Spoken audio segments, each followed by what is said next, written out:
Sir, ഇത്തവണത്തെ തെരഞ്ഞെടുപ്പിൽ എല്ലാ മുന്നണികളിൽ നിന്നും ഏറ്റവും കൂടുതലുള്ളത് കലാകാരന്മാരാണെന്ന് തോന്നുന്നു. അല്ലെങ്കിൽ കലാകാരന്മാർ ഏറ്റവും കൂടുതൽ മത്സരിക്കുന്ന ഒരു തിരഞ്ഞെടുപ്പാണോ ഇത് എന്ന് നമുക്ക് തോന്നിപ്പോകും.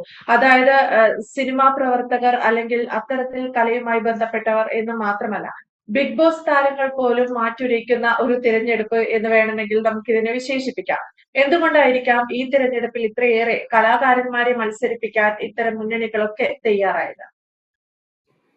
എല്ലാ മുന്നണികളും ഇത്തവണ എഴുത്തുകാർ, കലാകാരന്മാർ, ടെലിവിഷൻ താരങ്ങൾ തുടങ്ങിയവരുടെ ഒരു വലിയ നിരയെ രംഗത്ത് ഇറക്കിയിട്ടുണ്ട്. ഒരുപക്ഷെ ഇത്രയുമധികം ഈ രംഗത്ത് പ്രവർത്തിക്കുന്നവർ തിരഞ്ഞെടുപ്പ് ഗോതയിൽ ഇറങ്ങുന്നത് ആദ്യമായിട്ട് ആയിരിക്കണം. പക്ഷെ ചരിത്രത്തിൽ ഈ എഴുത്തുകാരെയും കലാകാരന്മാരെയും തള്ളുകയും കൊള്ളുകയും ചെയ്ത ഒരു ചരിത്രം കേരളത്തിനുണ്ട്. 1957 ഒന്നാം നിയമസഭാ തിരഞ്ഞെടുപ്പിൽ തൃശൂർ ജില്ലയിലെ മണലൂരിൽ നിന്നാണ് പ്രൊഫസർ ജോസഫ് മുണ്ടശ്ശേരി ഇടതുപക്ഷ പിന്തുണയുള്ള സ്വതന്ത്രനായി നിന്ന് മത്സരിക്കുകയും വിദ്യാഭ്യാസ വകുപ്പ് മന്ത്രിയാവുകയും ചെയ്തത്. അന്ന് മുതൽ ഈ ചരിത്രം ആരംഭിക്കുന്നു.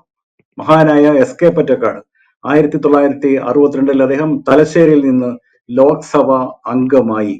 പിന്നീട് അദ്ദേഹം അതിൽ പരിതപിച്ചിട്ടുണ്ട്. അദ്ദേഹത്തിന്റെ 5 വർഷം വെറുതെ ചുമ്മാതെ വേസ്റ്റായി പോയി എന്ന് അദ്ദേഹം പരിതപിച്ചു. പക്ഷെ ആ കാലഘട്ടത്തെ കുറിച്ച് ഒരു നോവൽ എഴുതാൻ അദ്ദേഹം തീരുമാനിച്ചിരുന്നു. നോവലിന്റെ പണിപ്പുരയിലായിരിക്കുകയാണ് അദ്ദേഹം അത് പൂർത്തിയാക്കാനാവാതെ മരിച്ചത് എന്നും അദ്ദേഹം എവിടെയോ എഴുതിയത് ഞാൻ ഓർക്കുകയാണ്. അതിനുശേഷം ഇങ്ങോട്ടുള്ള ചരിത്രം പരിശോധിച്ചു കഴിഞ്ഞാൽ നമ്മുടെ MK സാനുമാഷ്, ഇടതുപക്ഷത്തിന് ബാലികേറ മലയായിരുന്ന എറണാകുളത്ത് MK സാനുമാഷ് വൻ ഭൂരിപക്ഷത്തിൽ 1987 രാഷ്ട്രീയത്തിലെ താപ്പാനിയായിരുന്ന AL ജേക്കബ് എന്ന മഹാരഥനെ 10,032 വോട്ടിന് പരാജയപ്പെടുത്തിയ ചരിത്രവുമുണ്ട്. പക്ഷെ MK സാനുമാഷിന് എന്റെ സാഹിത്യ ജീവിതത്തിലെ, പൊതുജീവിതത്തിലെ ഒരു അത്ര നല്ല ഒരു അധ്യായമായിരുന്നില്ല MLA ആയിട്ടുള്ള അദ്ദേഹത്തിന്റെ 5 വർഷക്കാലം. അദ്ദേഹത്തിന് സാധാരണ രാഷ്ട്രീയക്കാരുടെ ഒരു വേഷം കെട്ടാൻ കഴിഞ്ഞില്ല. പിന്നീട് രണ്ടാമതൊരു ഊഴത്തിന് അദ്ദേഹം നിന്നുകൊടുത്തതേയില്ല. അതിൽ അദ്ദേഹത്തിന് സന്തോഷമുണ്ട്. കാര്യം ഇത് വെച്ചൊഴിഞ്ഞല്ലോ എന്നുള്ള സന്തോഷം. കാര്യം മുഴുവൻ സമയം ഇറങ്ങി ജനങ്ങളുടെ ഇടയിലേക്ക് ഇറങ്ങി എന്ന് പ്രവർത്തിക്കാൻ അദ്ദേഹത്തിന് കഴിഞ്ഞില്ല. പക്ഷെ അദ്ദേഹത്തിന്റെ വളരെ സമ്പന്നമായ ശിഷ്യ സമ്പത്തായിരുന്നു കോൺഗ്രസിന്റെ മണ്ഡലത്തിൽ കോൺഗ്രസിന്റെ അധികായകനെ തോൽപ്പിച്ച് വിജയിക്കാനുള്ള പ്രധാനപ്പെട്ട കാരണങ്ങളിൽ ഒന്ന്. പിന്നെ നമുക്ക് ഇഷ്ടംപോലെ എഴുത്തുകാർ മത്സരിച്ചിട്ടുണ്ട്. ഞാൻ ജയിച്ചവരുടെ കാര്യമാണ് പറഞ്ഞുകൊണ്ടിരിക്കുന്നത്. ഇനി ഉള്ളത് സിനിമാ രംഗത്ത് നിന്നും ജയിച്ചവരെ കുറിച്ച് പറയാം. നമ്മുടെ ഇന്നസെന്റ് 2014 ചാലക്കുടിയിൽ നിന്ന് ലോക്സഭയിലേക്ക് അദ്ദേഹം തിരഞ്ഞെടുക്കപ്പെട്ടു. പിന്നീട് അദ്ദേഹം മത്സരത്തിൽ പരാജയപ്പെട്ടു. 2024 നമുക്കെല്ലാം അറിയാം, സുരേഷ് ഗോപി തൃശ്ശൂരിൽ നിന്നും വലിയ ഭൂരിപക്ഷത്തിൽ NDA സ്ഥാനാർത്ഥിയായി വിജയിച്ചു. കൊല്ലത്ത് 2016 2021 മുകേഷ് വിജയിച്ചു. ഇത്തവണ അദ്ദേഹത്തിന് സീറ്റ് കൊടുത്തിട്ടില്ല. 2001 മുതൽ പത്തനാപുരത്തിന്റെ ജനപ്രതിനിധിയാണ് KB ഗണേഷ് കുമാർ. 2021 KR ഗൗരി ദീർഘകാലം MLA ആയിരുന്ന അരൂർ നിയോജക മണ്ഡലത്തിലെ ജനപ്രതിനിധിയാണ് CPMന്റെ ദലീമ ജോജോ. ഇനി കഴിഞ്ഞ കേരള രാഷ്ട്രീയത്തിലെ അടുത്ത കാലത്ത് വലിയ കോളിളക്കം ഉണ്ടാക്കിയ അൻവറിന്റെ രാജി നിലമ്പൂരിൽ നിന്ന്, അത് കഴിഞ്ഞ് നടന്ന ഉപതെരഞ്ഞെടുപ്പിൽ ആ നിയോജക മണ്ഡലം കോൺഗ്രസിന് വേണ്ടി തിരിച്ചുപിടിച്ച ആര്യാടൻ ഷൗക്കത്ത്, അദ്ദേഹം കോൺഗ്രസിന്റെ നേതാവാണ്, മുനിസിപ്പാലിറ്റിയുടെ മുൻ ചെയർമാനാണ്. സർവോപരി അദ്ദേഹം വലിയ സിനിമ നിർമ്മാതാവും സംവിധായകനും തിരക്കഥാകൃത്തുമൊക്കെയാണ്. ഇങ്ങനെ ഒട്ടേറെ പേർ ജയിച്ച ചരിത്രമുണ്ട്. പരാജയപ്പെട്ടവരുടെ എണ്ണമാണ് ഒരുപക്ഷെ അതിൽ കൂടുതൽ.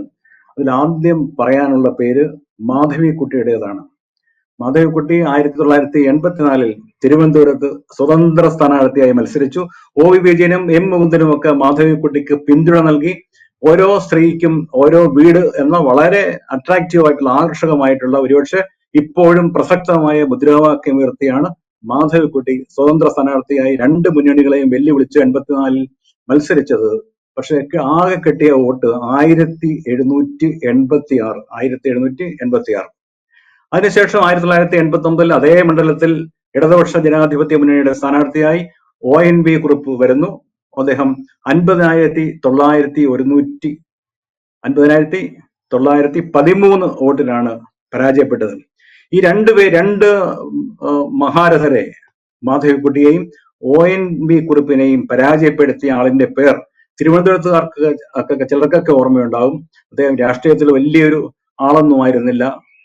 ചാൾസ് എന്നായിരുന്നു അദ്ദേഹത്തിന്റെ പേര്. അവിടെ നല്ല സ്വാധീനമുള്ള ഒരു സമുദായത്തിന്റെ പ്രതിനിധി കൂടിയായിരുന്നു കോൺഗ്രസിന്റെ അംഗമായിരുന്ന ചാൾസ്. എനിക്ക് ONV ഗ്രൂപ്പ് മത്സരിച്ച ഒരു സമയം ഒക്കെ എനിക്ക് നല്ല ഓർമ്മയുണ്ട്.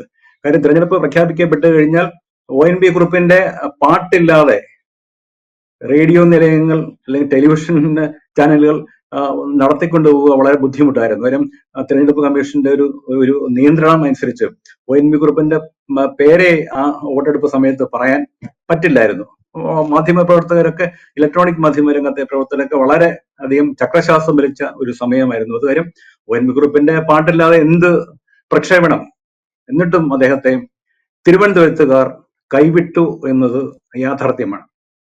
അവിടെയും തീരുന്നില്ല. ഇനി ഞാൻ പറയാം. നമ്മൾ KR നാരായണനെതിരായി 2 തവണയും മത്സരിച്ചത് സിനിമാ സംവിധായകനായ ലെനിൻ രാജേന്ദ്രനായിരുന്നു.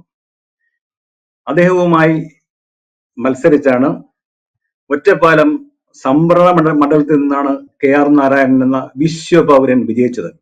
ചർച്ച ചെയ്യപ്പെടേണ്ട ഒരു കാര്യമാണ്. പലപ്പോഴും ഞാനത് എഴുതിയിട്ടുണ്ട്. അദ്ദേഹം മത്സരിച്ച് വിജയിക്കേണ്ടിരുന്ന, അദ്ദേഹത്തെ സ്ഥാനാർത്ഥിയാക്കേണ്ടിരുന്ന സംവരണ മണ്ഡലത്തിലായിരുന്നില്ല, തിരുവനന്തപുരത്തോ പാലക്കാടോ ആണ് അദ്ദേഹത്തെ സ്ഥാനാർത്ഥിയാക്കേണ്ടിരുന്നത്. എന്തായാലും ഇടതുപക്ഷ ജനാധിപത്യ മുന്നണിയുടെ സ്ഥാനാർത്ഥിയായി അദ്ദേഹത്തിനെതിരായി മത്സരിച്ചത് ലെനിൻ രാജേന്ദ്രനാണ്. 1989-ലും 1991-ലും 2 തിരഞ്ഞെടുപ്പിലും KR നാരായണൻ വിജയിച്ചത് ചെറിയ ഭൂരിപക്ഷത്തിലാണ്. ആദ്യം 26,181, പിന്നീട് 15,088 വോട്ടിന്റെ ഭൂരിപക്ഷത്തിൽ മാത്രമാണ് അദ്ദേഹം തിരഞ്ഞെടുക്കപ്പെട്ടത്. പക്ഷേ 91-ൽ അദ്ദേഹം ജയിച്ച ശേഷം 92-ൽ ഉപരാഷ്ട്രപതിയാകാൻ വേണ്ടി ആ സ്ഥാനം രാജിവെച്ചു. അതിനുശേഷമാണ് കേരള രാഷ്ട്രീയ ചരിത്രത്തിലെ വലിയ ഒരു സംഭവമായി മാറിയ ഉപതെരഞ്ഞെടുപ്പ് ഉണ്ടാകുന്നു. ഉപതെരഞ്ഞെടുപ്പ് ഫലമായിരുന്നു സംഭവം. ശിവരാമൻ എന്ന ആർക്കും അറിയാൻ വയ്യാത്ത കോളേജ് വിദ്യാർത്ഥിയായിരുന്ന CPM-ന്റെ സ്ഥാനാർത്ഥി 1,37,674 വോട്ടിന്റെ ചരിത്ര വിജയം നേടി. അതിന് കാരണം ബാബറി മസ്ജിദ് തകർന്നതിന് ശേഷം കോൺഗ്രസിനെതിരായി ഉള്ള ന്യൂനപക്ഷ സമുദായങ്ങളുടെ ജനവികാരമാണ് ശിവരാമനുള്ള വോട്ടായി വന്നത് എന്ന് വ്യാഖ്യാനമുണ്ട്.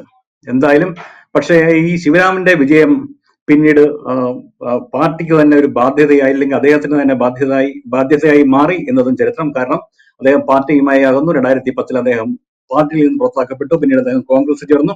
അടുത്ത കാലത്ത് അദ്ദേഹം തിരിച്ചു വന്നിട്ടുണ്ട്. സത്യം പറഞ്ഞാൽ ഈ തെരഞ്ഞെടുപ്പിൽ ഈ നിന്ന നിപ്പിൽ അപ്രത്യക്ഷരായ ചില നേതാക്കന്മാരുടെ കൂട്ടത്തിൽ ശിവരാമനെ പെടുത്താം. അദ്ദേഹം പാർട്ടിയിലുണ്ട് എന്നാണ് എന്റെ വിശ്വാസം. പക്ഷെ അദ്ദേഹത്തിന് ഒരു സ്ഥാനവും പിന്നീട്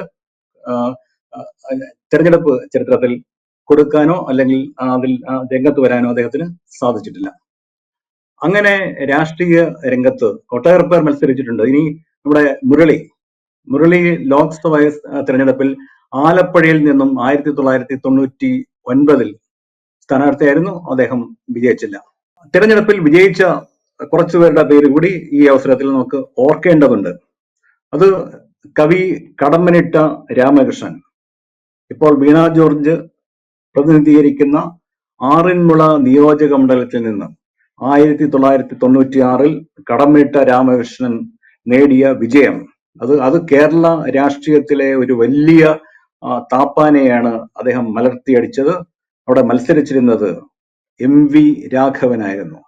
2687 വോട്ടിന്റെ ഭൂരിപക്ഷത്തിൽ MV രാഘവൻ ആറന്മുള നിയോജക മണ്ഡലത്തിൽ പരാജയപ്പെട്ടു. കടമ്മനിട്ട കുറത്തി പോലെയുള്ള കവിതകൾ എഴുതി കവിയരങ്ങിലൂടെ കേരളം മൊത്തം യുവാക്കളുടെ ഇടയിൽ പ്രകമ്പനം ഉണ്ടാക്കിക്കൊണ്ടിരിക്കുന്ന സമയത്താണ് അദ്ദേഹം ആറന്മുള, അദ്ദേഹത്തിന്റെ പത്തനംതിട്ടയ്ക്ക് അടുത്തുള്ള അദ്ദേഹത്തിന്റെ വീടിനടുത്തുള്ള സ്ഥലമാണ്, അവിടെ മത്സരിച്ചത്. പക്ഷെ കടമ്മനിട്ടയെ കുറിച്ച് പിന്നീടുള്ള വിമർശനം അദ്ദേഹത്തിന്റെ നിയമസഭാ സാമാജിക കാലഘട്ടത്തിലാണ് ആദിവാസികളുടെ നഷ്ടപ്പെട്ട ഭൂമി തിരിച്ച് പിടിക്കുന്നതിന് വേണ്ടിയുള്ള നിയമം കൊണ്ടുവന്നപ്പോൾ അതിൽ ഭേദഗതി കൊണ്ടുവന്നു സർക്കാർ. ആ ഭേദഗതിയെ അദ്ദേഹം അനുകൂലിച്ചു. KR ഗൗരിയമ്മ മാത്രമാണ് എതിരായി വോട്ട് ചെയ്തത്. അദ്ദേഹത്തിന്റെ കവിതകളിലെ വിഷയീഭവിച്ച പതിത ജനതയ്ക്ക് വേണ്ടി അദ്ദേഹത്തിന്റെ രാഷ്ട്രീയ ചായ്വ് കാരണം ശബ്ദമുയർത്തിയില്ല എന്ന വിമർശനവും അക്കാലത്ത് ഉയർന്നത് ഞാൻ ഓർക്കുകയാണ്. പിന്നീട് വിജയിച്ച ഒരാൾ 1994-ലെ ഗുരുവായൂർ ഉപതെരഞ്ഞെടുപ്പിൽ സംവിധായകൻ PT കുഞ്ഞുമുഹമ്മദ്. അദ്ദേഹം ഇടതുപക്ഷ ജനാധിപത്യ മുന്നണി സ്ഥാനാർത്ഥിയായി വിജയിച്ചു.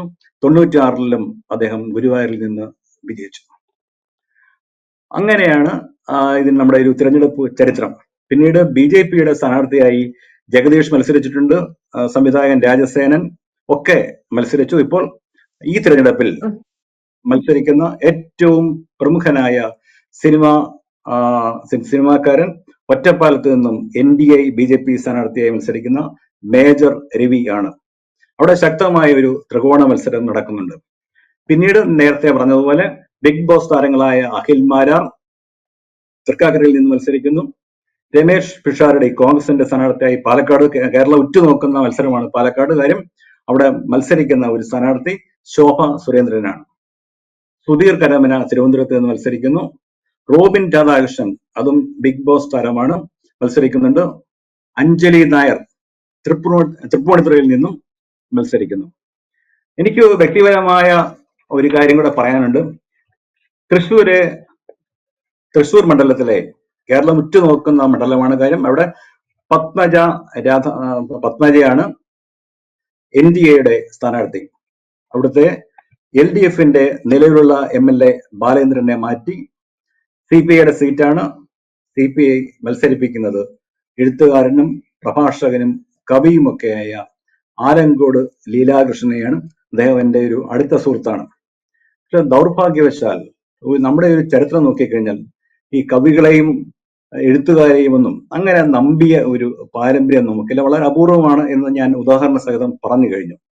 ആലങ്കോട് ലീലാകൃഷ്ണൻ വലിയ പ്രഭാഷകനാണ്. ഒരുപക്ഷെ കേരളം കണ്ട ഇപ്പം ജീവിച്ചിരിക്കുന്ന ഏറ്റവും വലിയ പ്രഭാഷകരിൽ ഒരാളാണ് ആലങ്കോട് ലീലാകൃഷ്ണൻ. എനിക്കറിയാം, അദ്ദേഹം മഹാകവി മോയിൻകുട്ടി വൈദ്യരുടെയൊക്കെ കൃതികൾ വള്ളി പുള്ളി വ്യത്യാസമില്ലാതെ വേദികളിൽ പാടി അവതരിപ്പിക്കുന്ന ഒരു ആണ് അദ്ദേഹത്തിന്റെ ഒരു ശീലം. എല്ലാ കവിതകളും അദ്ദേഹം അവതരിപ്പിക്കും. കാവ്യാത്മകമാണ് അദ്ദേഹത്തിന്റെ പ്രസംഗം. അദ്ദേഹം കഥാപ്രസംഗകനായിരുന്നു. പക്ഷെ അദ്ദേഹത്തിന് ആശ്വസിക്കാനുള്ള ഒരു വക തൃശ്ശൂരിലെ തിരഞ്ഞെടുപ്പ് ചരിത്രത്തിലുണ്ട്. ആലങ്കോട് ലീലാകൃഷ്ണന് പക്ഷെ ആശ്വസിക്കാൻ ഒരു കണക്കുണ്ട്. 2014 തൃശ്ശൂർ ലോക്സഭാ മണ്ഡലത്തിൽ മത്സരിച്ച എഴുത്തുകാരി സാറ ജോസഫിന് 44,638 വോട്ടുകൾ ലഭിച്ചു. അവർ ആം ആദ്മി പാർട്ടിയുടെ സ്ഥാനാർത്ഥിയായിരുന്നു. ഇടതുപക്ഷ ജനാധിപത്യ മുന്നണിയുടെയോ ഐക്യ ജനാധിപത്യ മുന്നണിയുടെയോ BJP മുന്നണിയുടെയോ പിന്തുണയില്ലാത്ത ഒരു 4ാം ശക്തിയുടെ പ്രതിനിധിയായി മത്സരിച്ച സാറ ജോസഫിന് ഒരുപക്ഷെ നമ്മുടെ തിരഞ്ഞെടുപ്പ് രാഷ്ട്രീയത്തിൽ അങ്ങനെ മുന്നണി പിന്തുണയുടെ മത്സരിച്ചു കഴിഞ്ഞാൽ പോലും ജയിക്കാൻ പറ്റിയ ഒരു സാഹചര്യത്തിലല്ല മത്സരിച്ചതെങ്കിലും എഴുത്തുകാരുടെ പിന്തുണ സാറ ജോസഫിന് കിട്ടിയിട്ടുണ്ട്. അങ്ങനെ ഒരു ചരിത്രം തൃശ്ശൂരിൽ മത്സരിക്കുന്ന പ്രിയപ്പെട്ട ആലങ്കോട് ലീലാകൃഷ്ണന് തുണയായി ഉണ്ട്, അദ്ദേഹത്തിന് ആശ്വസിക്കാനുണ്ട് എന്ന കാര്യം കൂടി ഞാനിവിടെ ഓർത്തുകൊള്ളട്ടെ. എന്തായാലും സാധാ രാഷ്ട്രീയക്കാർ 24 മണിക്കൂറും പൊതുരംഗത്തുള്ളവർ, ജനങ്ങളാൽ സ്കാൻ ചെയ്യപ്പെടുന്നവരാണ്. ഏത് കല്യാണത്തിനും ചാക്കാലയ്ക്കോ എല്ലാത്തിനും 24 മണിക്കൂർ അവർ ജനങ്ങളോടൊപ്പം നിൽക്കേണ്ടവരാണ്. ഈ ജനപ്രതിനിധികളായി തങ്ങളുടെ മണ്ഡലത്തിൽ ഒരു എഴുത്തുകാരനെയോ കവിയോ കഥാകൃത്തിനെയോ ബിഗ് ബോസ് താരത്തെയോ അഭിനേതാവിനെയോ ഒക്കെ തിരഞ്ഞെടുക്കാൻ പോകുമ്പോൾ ഈ ജനപ്രതിനിധിയെക്കുറിച്ചുള്ള ഇപ്പോഴത്തെ ഒരു സങ്കല്പം ജനങ്ങളുടെ മനസ്സിൽ ഉണ്ടാവും.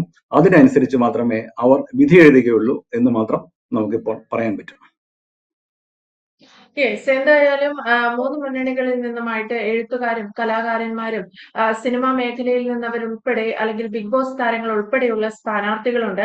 ജനങ്ങൾ ഇവരെയൊക്കെ സ്വീകരിച്ചതാണ് ഒരു കാലത്ത്. ബിഗ് ബോസ് മത്സരാർത്ഥികൾക്കൊക്കെ വലിയ പിന്തുണ കേരളത്തിൽ നിന്ന് ലഭിച്ചിട്ടുമുണ്ട്.